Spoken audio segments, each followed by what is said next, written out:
Hello everyone, Professor Fernandez again, and today we have a video lecture on Chapter 2, Carl Jung.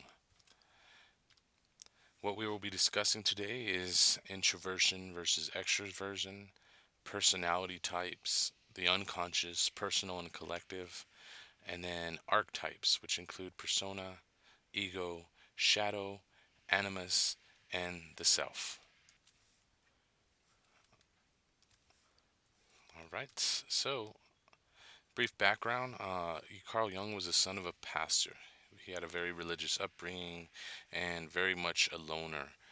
Two powerful experiences that are discussed in the book shaped his view on religion, and he had these visions, I think, like at 9 and 11, and it really allowed him to go beyond the confines of his strict upbringing and to view God in a different light as something bigger.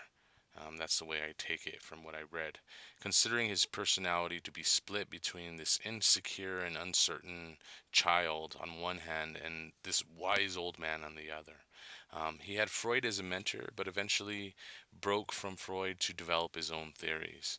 And you're going to see that in many of these chapters that we go through. Is Freud was a very influential individual, and many people would start off being a Freudian or following what he was talking about, and then they would go on to develop their own theories.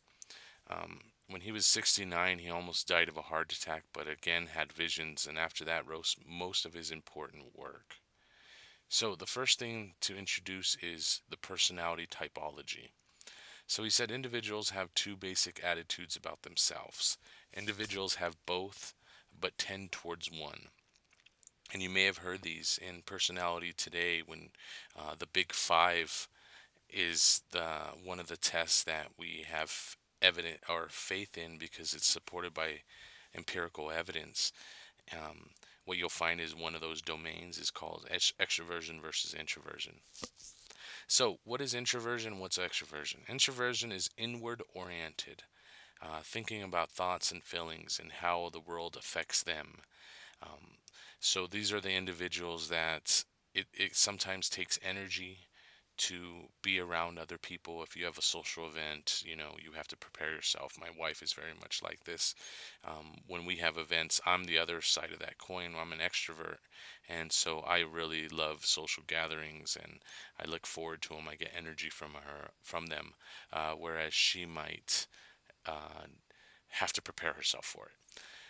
Extroversion, outward oriented, objects and others, impact on the world. So you see that the extrovert is saying, what is my impact on the world? And the introvert is, how does the world affect them?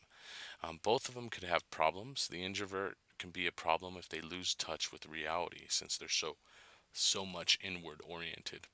On the other hand, the extrovert can have a problem if they lose touch with themselves and are just too concerned with how they are affecting or impacting the world. Okay, from these two basic attitudes comes four functions. And they can be experienced in an extroverted or introverted fashion, right? So he says, the first thing to consider is this major pathway that you're going down, extroverted versus introvert. And please keep in mind, he didn't think that you were just one or the other. You just tended to be one or the other.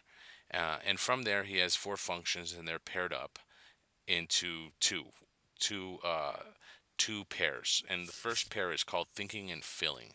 Thinking and feeling are alternative ways of forming judgments and making decisions.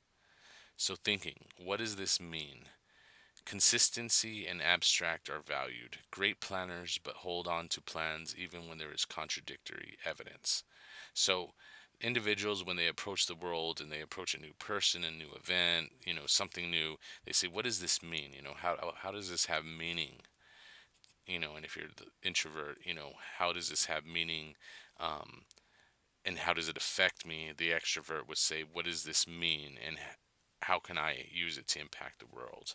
The other part of this side, so it's kind of like you're either one or the other, is feeling. So what value does this have? Is it good versus bad? Is it right versus wrong? Right? And that's the first thing we need to look at. This is the first subset, the first pair. Okay, the second pair, personality typology. Remember, we can go down either the extrovert versus the introvert, and then the first pair was thinking versus feeling, and the next one is sensation and intuition are the other ways. So again, you tend towards one more than the other. And so he says sensation, focusing on direct feelings and experience, concrete information, respond to immediate situation and deal effectively with emergencies. Good with tools and materials. So the sensations, our smelling, our taste, our hearing, our touch, focusing on that. Individuals who tend towards sensation, they're seeing what is actually right in front of them. What are they feeling? What are they seeing? On the other side of that pair is something called intuition, comprehending perceptions in terms of possibilities, past experiences, future goals, and unconscious processes. So these individuals comprehend the world, their perceptions in terms of possibility. They often add meaning to their lives so fast that they cannot separate their interpretations from the raw sensory data. Good at integrating new information quickly, automatically, and relating past experience. So let's look at the difference between this. The sensation individual who tends towards this line focuses on direct feelings and experience, whereas the intuitive comprehends what they perceive in terms of the possibility, the past experiences, future goals, and unconscious processes. Right, so the individual who tends more towards the sensation, they're capturing reality, I guess, a little bit more because they're right there in that moment, in that present moment, whereas the other individual has already leapt maybe into their mind to think about what I'm seeing, how can I what are the possibilities of what I'm seeing.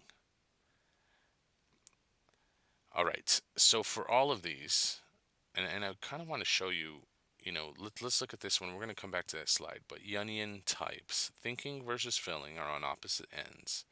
Intuition versus sensation are on opposite ends. And remember, he said you can approach these pathways from a extroverted or introverted type of way. Okay, and then I also want to show you this slide down here because you may have taken one of these tests. I believe it's called the Myers-Briggs, and you see these letters: ISTJ, ISTP, ISFP, ESFP.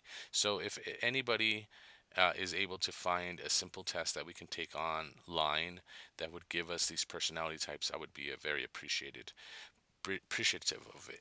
But you look over here. Let's look at this first one. I versus E, introverted versus extroverted. Do you see that? S, what's the other option? S versus N, sensation perhaps versus intuition. T versus F, thinking versus feeling. And then I believe the Myers-Briggs had added this last component, and it looks like it's a J versus P. So they they added this last one to Jung. But if you've ever taken this test, you realize that Jung is the one that kind of came up with this. He had noticed that people view the world in certain ways, and that's the way they viewed it. So over here, the same thing. You can see the thinking versus feeling, intuition versus sensation, and so you get these categories. And so here are some vocabulary words that match. What is sensation? Careful, concerned with parts, lives in the present, specialist, factual, precise. Look at the intuitive: risk taker, concerned with the whole, lives in the future, generalist, hypothetical, vague. Let's look at thinking versus feeling: logical, analytical, scientific, dispassionate, cold, feeling, poetic, artistic, passionate, warm, personal. So I think if you look at these, it kind of gives you a better idea of what's going on. Now, why do we have them in pairs? Well, Jung believed that there was a superior function and an inferior function. So he said generally individuals have one function that is more conscious, developed, and dominant than the other one. And the inferior function, he felt, was the least developed function in each individual. The least conscious can represent a demonic influence because individuals have such little understanding of it. I believe he's using the term demonic like as from an outside force, not necessarily as evil or the devil. So right here, strongly intuitive types. Let's look at what those are. Comprehending in terms of possibilities, who may not be in touch with their sensation, which is the other side of that coin, may experience sexual impulses as mysterious or even dangerous.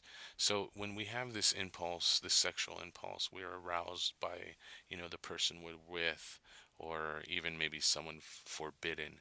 You're next to them, and this sexual impulse comes.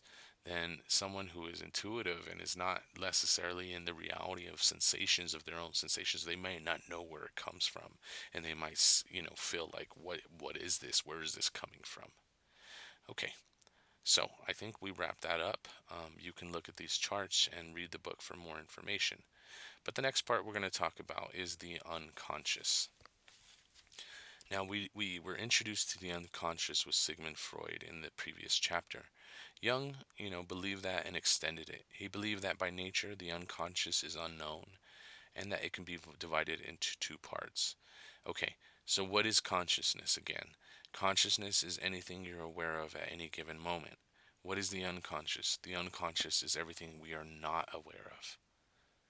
And current empirical evidence shows, according to one estimate, that for every 11 bits of information you come aware of, let's say every second, become aware of certain things, that 3 million things, I'm sorry, 11 million things happen in the background.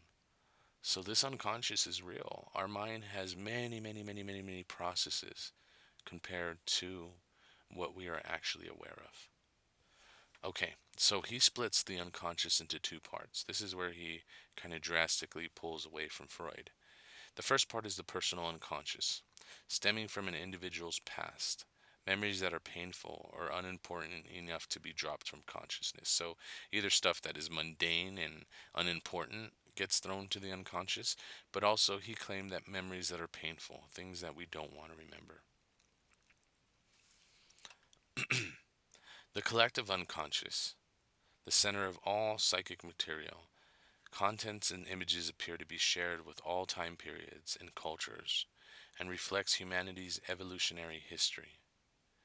Opposite of the blank slate theory of the mind, the source of our most powerful ideas and experiences. So this is very radical compared to a lot of theorists.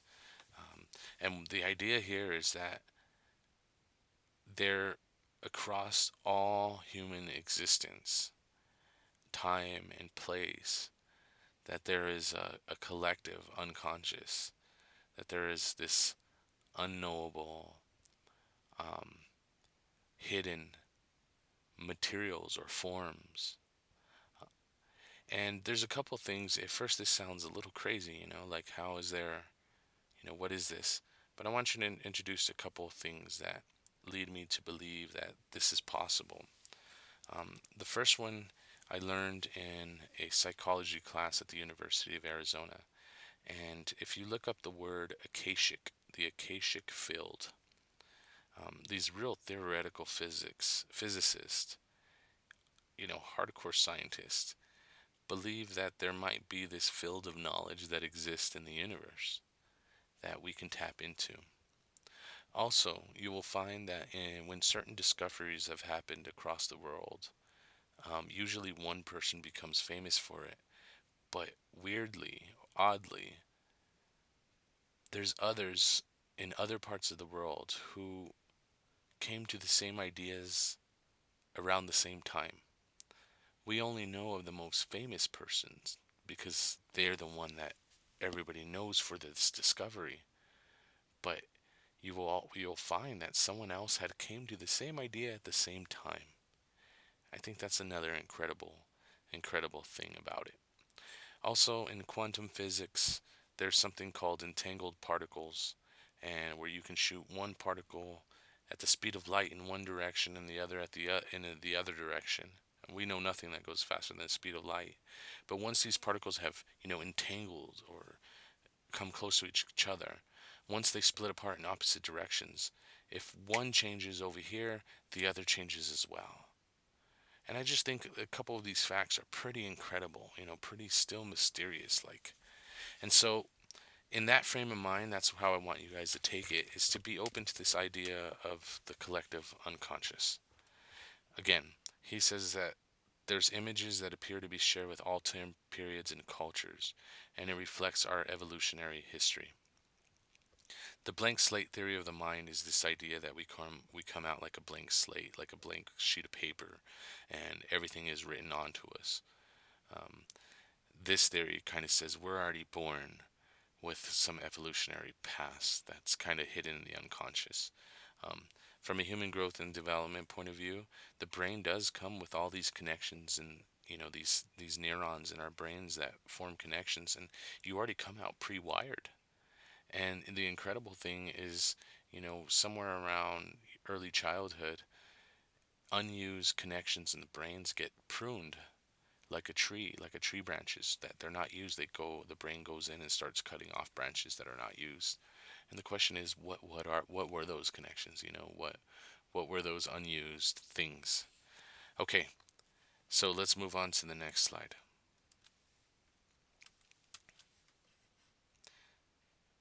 All right. So the next part is this thing called archetypes, um, and it's inherited. So the